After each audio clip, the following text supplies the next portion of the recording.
Ìrírí mi pọ̀ gan o. Mo dẹ̀ fẹ́ gbà wá níyànjú especially àwa ọkùnrin. Ó lójú ọkùnrin tọ́lọ́run máa pèsè change fún. Ọkùnrin lèmi náà tí mò ń sọ̀rọ̀, èmi mọ nǹkan tí mò ń sọ. Tó jẹ́ pé kò ní wò wípé jẹ́ kí èmi náà jẹ gbádùn ayé mi.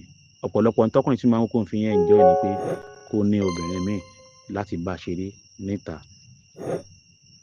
Tíyàwó bá ti ká, men easily forgive, women they don't forgive. Ẹ jẹ́ ká tọ́jú àwọn ìyàwó wa dáadáa. Ọlọ́run lọba tó mọ ẹjọ́ dá, òun nìkan ló dẹ̀ lọ dá ẹjọ́. Ayé tá a wá yìí, ayé obìnrin ni. Not only in America or UK or Europe generally ni where men have power. Even ní Yorùbá land tó jẹ́ pé à ń wò wípé àwa ni aláṣẹ. Final àṣẹ ọwọ́ obìnrin ló wà o. Tẹ́ ẹ̀ bá gbàgbé nínú ìrírí òun ni mo ti ń sọ̀rọ̀. Please men generally àwa ọkùnrin ẹ jẹ́ ká tọ́jú ara wa. Please take a very good care of your health. Don't wait until when you are sick before you take care of yourself. Ẹ tọ́jú ara yín when you are still able. Nígbà tí egungun ṣì wà lára yín. Ẹ jẹ nǹkan tó dáa. Gbogbo tó yẹ kẹ́ ẹ sá fún, ẹ sá fún. Kí làwọn nǹkan tó yẹ kẹ́ ẹ sá fún? Òun ni ọtí àmujù, sìgá, ìbálòpọ̀ pẹ̀lú obìnrin tó pọ̀ jù. Ẹ má jẹ́ kí n sọ̀rọ̀ jù.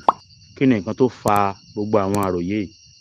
Òun ni nǹkan tí ojú mi ń rí nígbà tí n bá lọ tọ́jú àwọn àgbàlagbà tí wọ́n ní stroke 1, tí wọ́n ní nerve damage. Nerve damage pẹ̀lú stroke fẹ́ jọra wọn, ṣùgbọ́n wọ́n á ṣe nǹkan kan náà. Tí stroke 10 bá wà tí mo lọ tọ́jú, 8 ló jẹ́ ọkùnrin, 2 ló jẹ́ obìnrin. Ìrírí tí mo ní mo fẹ́ sọ òun ni bí àwọn obìnrin ṣe ń treat ọkọ wọn tán bá ti dùbúlẹ̀ àìsàn. Ní àwọn inú ìrírí mi, ọkùnrin ṣẹ́ni tí ò lè dìde. Nígbà tí ìgbẹ́ bá ń gbọ̀n tó bá yá, ó lè yàgbẹ́ sára. As a result of that, wọ́n á máa lo pampers fún. Lára àwọn ìrírí mi tí mo fẹ́ mẹ́nubà òun ni àwọn ìyàwó tọkọ bá ń pariwo, ẹ wá, mo fẹ́ tọ̀, mo fẹ́ yàgbẹ́, ẹ wá, wọn ò ní dá lóhùn. Nígbà tí èmi bá lọ láti lọ tọ́jú wọn, màá ní bàbá yìí kí ló dé tẹ́ ẹ̀ dá lóhùn? Ó lóun fẹ́ ṣe nǹkan báyìí, ó lóun fẹ́ ṣe nǹkan báyìí. Ẹ má dá lóhùn jàre, wàhálà ẹ ti pọ̀ jù. Mo fẹ́ jáde, kò jẹ́ kí n lè jáde, kò jẹ́ kí n lè ṣe pé kinní kan. Ó lo ṣí ẹ̀. Ìgbà tó lówó lọ́wọ́ tó ṣe pé kinní kan, àlè ló yàn káàkiri. Kò tọ́jú ọmọ, kò tọ́jú kinní kan. Èmi ni mò ń ṣe gbá, èmi ni mò ń ṣe àwo. Kinní kan kinní kan. Mo ti rí lára àwọn tó ń pariwo, ẹ wá ṣe báyìí, ẹ wá ṣe báyìí, tíyàwó ẹ̀ bọ́ síbẹ̀ tó ní kí láriwo wèrè tẹ́ ń pa tó gbà lójú. Nígbà tó ébù tó ń ṣe pé kinní kan, àwọn wèrè ló ń kó káàkiri. Nísìnyí èmi ni mò ń kó gbẹ́ tí mò ń kó tọ̀ tí mò ń ṣe wàhálà. Gbogbo àwọn àlè tó ń kó káàkiri, àwọn dàlẹ́ni yìí kí wọ́n wá help ẹ̀. Àwọn ìyàwó yẹn wọ́n ní party tán fẹ́ lọ, wọ́n ní kinní tán fẹ́ lọ, wọ́n á dẹ̀ fẹ́ take care akọ wọn. Wọ́n wá ń rorú pain tí ọkùnrin bẹ́ẹ̀ cause fún àwọn nígbà tó sì wà able. Ó wọ́pọ̀ láàárín àwọn ọkùnrin tí wọ́n gba ọdún 5 sókè lọ́wọ́ ìyàwó wọn. Èmi gbọ́dún 10, èmi gbọ́dún 15 lọ́wọ́ ìyàwó ẹ̀. Then gbogbo activities tọkùnrin ń ṣe, á sanwó school, á sanwó ilé, thinking ọpọlọ láti máa ronú pé nǹkan báyìí, gbogbo wàhálà yẹn ó máa ń jẹ́ kí ó tètè result fún stroke nígbà míì fún ọkùnrin. Then when there are tribulations and some other unfortunate things tóbìnrin bá pàdé, obìnrin á sun ẹkún pé ṣé mi nínú nǹkan bá ṣẹlẹ̀ sí ẹ wo tí lágbájá ti fún mi. Ṣé ẹ rí ẹkún tóbìnrin ń sun yẹn? Nígbà míì kò ń ṣe pé gbogbo ẹ̀ náà ni ò fi dáa. Ẹkún yẹn relieve ọ̀pọ̀lọpọ̀ pain lára obìnrin. Tẹ́ ẹ bá ṣe obìnrin, tẹ́ ẹ ṣe pé kinní, á ti bú sẹ́kún. Ẹkún yẹn máa ń relieve obìnrin láti má tètè ní stroke, láti má tètè ní nerve damage. Bọ̀ ẹ mọ̀ ọkùnrin will always be ọkùnrin, kẹ́ẹ̀tọ́ ọkùnrin tó máa bú sẹ́kún ọ̀nà àjìn. As a result of that, bí ò ṣe sunkún yẹn náà tó ń try láti absorb ẹ̀ gẹ́gẹ́ bí ọkùnrin, orí sísítẹ́ẹ̀mù ẹ̀ ló ń lọ. Tóbìnrin bá sun ẹkún tó ní pé see what I've caused you, I've caused you, kìnìkan kankan, ó máa feel relief at the end of the day. Obìnrin dẹ̀ ń to ẹjọ́. Nínú ẹjọ́ tóbìnrin ń tò yẹn ló wá ti feel relief. Ọkùnrin á swallow a lot of things. Bó ṣe swallow yẹn tó yẹ kó sọ síta tí ò sọ síta, orí health ẹ̀ ló ń lọ, ló máa fi cause wàhálà tó fi tètè máa result sí gbogbo àwọn nǹkan tá à ń sọ yìí. Even gbogbo tí mò ń sọ yìí gan náà tún ní relation pẹ̀lú àìsàn ojú. Tá a bá kó àwọn tó ní cataract, glaucoma jọ, especially glaucoma tí pressure ojú máa ń high, torí pé obìnrin tètè máa ń sun ẹkún, wọn sábà ní glaucoma tó àwọn ọkùnrin tó yẹ pé be a man náà ni. Ṣọ́ọ̀kì yẹn gbogbo ẹ̀ náà orí body system ló ń tẹ̀lé lórí. Ọkùnrin àwa wà broken down. Gbogbo àìsàn lóríṣiríṣi ọkùnrin ló tètè máa ń ṣe. Responsibilities tó pọ̀. Bó o ṣe ní girlfriend níta, kò sí girlfriend tó o lè ní. Yorùbá sọ wọ́n ní asùnkàkà kan kì í gbọ̀fẹ́. Girlfriend tó o ní á gbé gbogbo wàhálà ẹ̀ náà lé ẹ lórí. Wàá wo bó ṣe fẹ́ empty relief ẹ̀, orí ẹ̀ náà ló ń lọ. Gbogbo nǹkan tá à ń sọ yìí pátápátá orí ọkùnrin náà ni ló ń lọ. Gbogbo àwọn orúkọ bẹ́ẹ̀ yẹn ló tètè máa ń fà kí ọkùnrin kó wà broken down with a lot of disease. Ìyàwó ẹ̀ tó kì mọ́lẹ̀ lónìí tó nà torí pé o sì wà ébù, níjọ́ tí àìsàn bá dá ẹ dùbúlẹ̀, wàá jẹ ìgbájú tí ò sí nǹkan tó fẹ́ ṣe sí. This is a serious signal fún àwa ọkùnrin. Ẹ jẹ́ ká ro àròjinlẹ̀ dáadáa. Mo ṣe ń padà bọ̀ sórí àwọn obìnrin náà o, but ẹ jẹ́ ká ronú dáadáa.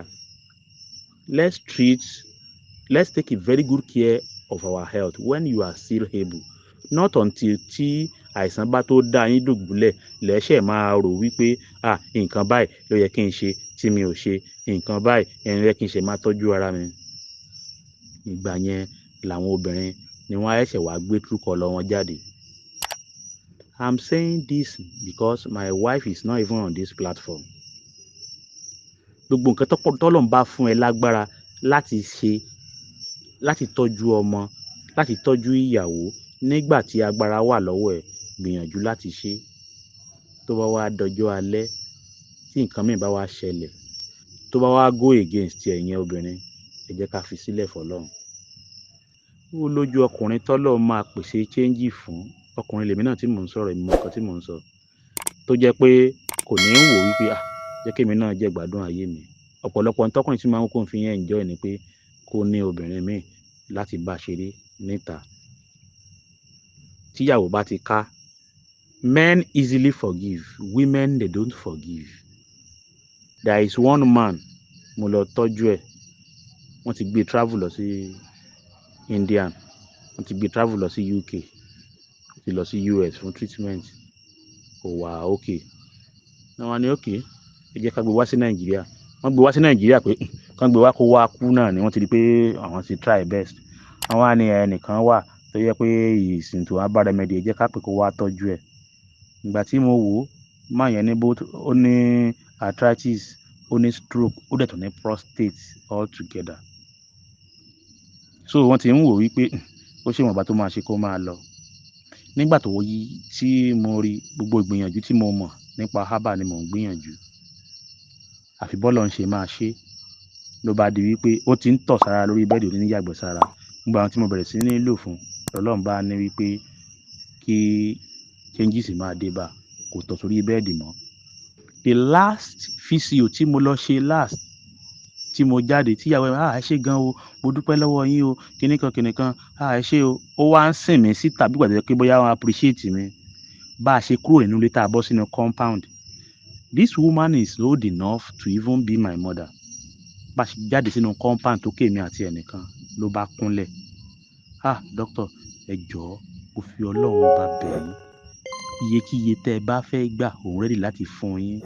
Ẹ jọ̀ọ́ ọkọ mi lẹ́ni lóòótọ́, ẹ má jẹ́ kó dìde lórí àárẹ̀ yẹn.